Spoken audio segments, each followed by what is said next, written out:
അന്ന് മക്കക്കുടിലിനുള്ളിൽ ഒരു ചന്ദ്രമുഖം പൂണ്ടു നിന്നേ.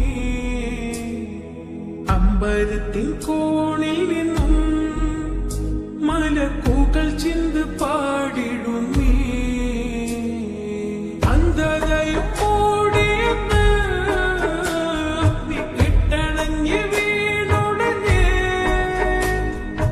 ആമിനാബി കോമലയായി മുത്തിൻ പുഞ്ചിരിയെ കണ്ടുവന്ന് അന്ന് പകലിൻ കണ്ണു തുറന്ന് പൈതൽ പിറന്ന്. അന്ന് മക്കക്കുടിലിനുള്ളിൽ ഒരു ചന്ദ്രമുഖം പൂണ്ടു നിന്നേ. അമ്പരത്തിൻ കോണിൽ നിന്നും മലക്കുകൾ